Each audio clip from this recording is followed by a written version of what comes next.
जा बाबा के अंतर द्वार, उड़ जा प्यारे वतन में, नीले अंबर के उस पार। पंछी रे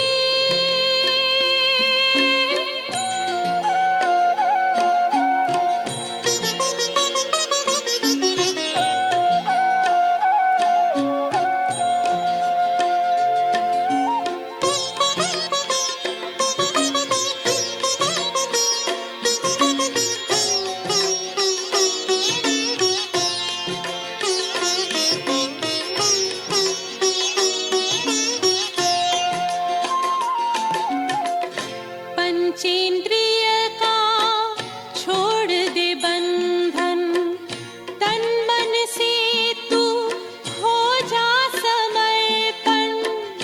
पंचेंद्रिय का छोड़ दे बंधन, तन मन से तू हो जा समर्पण। दिव्य ज्योतिर्मय देह धारण कर, बाबा के पास जा होके मगन। प्रेम की डोर में मोती पिरो के, प्रेम की डोर में मोती पिरो के, कर ले सच्चा श्रृंगार। उड़ जा प्यारे वतन में, नीले अंबर के उस पार, नीले अंबर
सीमा अपरंपार, उड़ जा प्यारे वतन में, नीले अंबर के उस पार, नीले अंबर के उस पार। पंछी रे उड़ जा प्यारे वतन में, नीले अंबर के उस पार, नीले अंबर के उस पार, हो नीले अंबर के उस पार।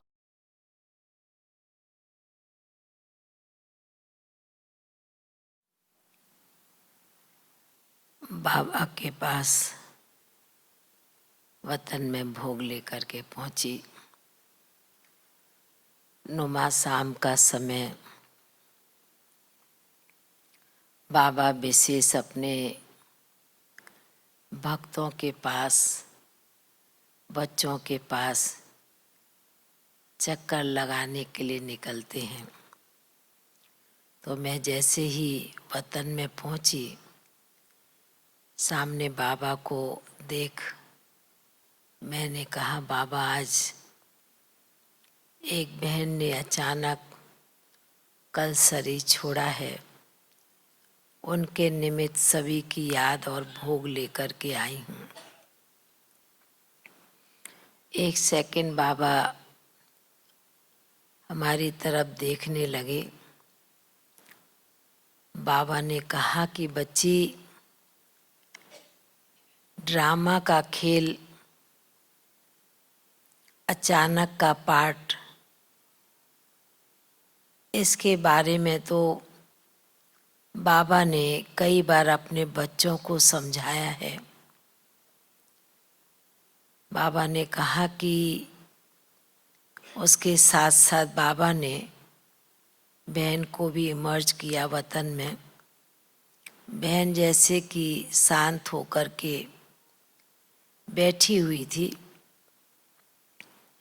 तो जब मैंने कहा कि भोग लेकर के आई हूँ, तो बहन भी मेरी तरफ देखने लगी कि मैं कैसे वतन में आ गई और मेरे प्रति भोग आया है। तो बाबा ने फिर कहा, अचानक के पाठ में ये बच्ची जो आई है, उसको भी अपने आप में भी मालूम नहीं पड़ सका कि मुझे क्या हो रहा है। उसको थोड़ा थोड़ा शाम के समय से अंदर में कमजोरी फील होती थी, पर उस बात को भी कई बच्चे डोंट केयर कर देते हैं, ध्यान नहीं रखते हैं। तो बाबा ने कहा कि इसलिए हर ब्राह्मण बच्चों को, चाहे ज्ञानी हो चाहे अज्ञानी हो, हर बात का भी ज्ञान समझ होनी चाहिए। शरीर को चलाने का भी ज्ञान। फिर बाबा ने उदाहरण दिया, जिस प्रकार भोजन बनाते हैं, कोई भी कार्य करते हैं, उस कार्य करने की भी क्षमता, उस कार्य करने की भी विधि मालूम होती है, तभी कार्य कर पाते हैं। उसी प्रकार ब्राह्मण बच्चों का भी जीवन बहुत मूल्यवान है। और बच्ची ने भी अपने आप को इस प्रकार नहीं समझा कि मैं ऐसे चली जाऊंगी, पर बाबा ने कहा शाम के समय से ही बच्ची को थोड़ा कमजोरी या चक्कर के रूप में आ रहे थे, पर इतना अपने आप को उस प्रकार महसूस नहीं कर पाई। तो बाबा ने कहा कि एक तरफ तो अच्छा है कि बच्ची ने अपने जीवन में थोड़े समय में अपना बहुत अच्छा पाठ बजाया, बहुत अच्छा भाग्य बनाया। और बाबा की सेवा करते करते बच्ची गई। बाबा ने कहा यह भी उस बच्ची का भाग्य है। बाकी अचानक का पाठ, अचानक का खेल, बाबा ने कहा यह तो बाप भी किसी आत्माओं के लिए भी नहीं बतला सकते हैं। इसलिए बाबा कहते कई बार है, बाबा ने कहा कि इसलिए आने की तिथि तारीख समय कोई भी बतला सकता है, पर जाने की तिथि तारीख समय कोई भी बतला नहीं सकता। तो बाबा ने कहा इसलिए इस बच्ची को भी कोई इस प्रकार की महसूसता नहीं हुई। तो बाबा उनको जैसे पूछ रहे थे, बच्ची तुमको कुछ महसूस हुआ? तो बहन कहती है कि बाबा मुझे तो ऐसे लग रहा कि मैं योग करते करते वतन में आ गई। लगता तकलीफ हो रही होगी और अंदर में बाबा को याद करती होगी। तो कहती मैं तो बाबा को याद करते करते वतन में आ गई, मुझे कुछ मालूम नहीं पड़ पाया। तो बाबा ने कहा कि बच्ची ये देखो अंत की समय, अंत की घड़ी, इस बच्ची को भी अंदर में बाबा याद था और याद के साथ ये वतन में बाबा के पास पहुंच गई। तो बाबा ने कहा इसलिए बच्ची ने तो अपना भाग्य बनाया है और अनेक दुआएं कमाई है। वही श्रेष्ठ भाग्य, श्रेष्ठ कर्म का फल बच्ची को तो जरूर मिलेगा ही, क्योंकि ब्राह्मण परिवार की दुआएं भी बहुत काम करती है। फिर बाबा ने कहा कि देखो बच्ची, बहन को देखते हुए कहा कि देखो बच्ची ये भी आपका भाग्य है कि आप पार्टी लेके आए, ग्रुप लेकर के आए, भाई बहनों को लेकर के आए, पर आपको मालूम नहीं पड़ पाया कि मैं आई हूँ पर मुझे जाना पड़ेगा या नहीं जाना पड़ेगा। इसलिए कल के बाबा ने भोग के संदेश में भी आने जाने की बात सुनाई थी। तो बाबा ने कहा कि इसलिए बाबा तो हर बच्चे को समय का इशारा दे रहे हैं। समय को पहचानना है बच्चों को। ऐसे कहते बाबा ने जैसे कि बहन को बड़े प्यार से भोग स्वीकार कराया। बाबा ने कहा कि जब भी बच्ची बाबा के घर में आती थी तो भोग तो खाते ही हैं, भोजन भी स्वीकार करते, पर आज बाबा बच्ची को वतन में बुलाया है तो अपने हाथों से बाबा विशेष बच्ची को भोग स्वीकार कराते हैं। तो हमने कहा बहन आपके सेवा साथी, आपकी बड़ी दीदी सभी आई हैं, सभी ने भी याद दी है। तो कहने लगी कि मुझे तो मालूम ही नहीं पड़ सका कि मैं ऐसे आ जाऊंगी, और बाबा ने बुलाया और मैं आ गई। पर कहने लगी अच्छा मेरी सभी को, भाई बहनों को भी याद प्यार देना। और बाबा ने जैसे कि उन्हें भोग स्वीकार कराने के बाद में मर्ज कर दिया, और बाबा ने भी फिर आप सभी भाई बहनों को भी बहुत बहुत स्नेह भरी याद प्यार दी। बाबा ने कहा फिर भी बच्ची का भाग्य बाबा के घर में, कोई रास्ते में कहीं पर शरीर नहीं छोड़ा, बाबा के कहीं सागर के कंठे पर बाबा के घर में शरीर छोड़ा है, तो भाग्य तो श्रेष्ठ है ही बच्ची का। ऐसे कहते हुए बाबा का याद प्यार लेते हुए फिर नीचे पहुंच गए। ओम शांति।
संतान।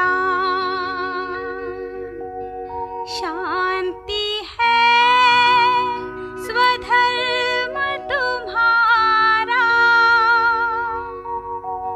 घर तुम्हारा शांति धाम।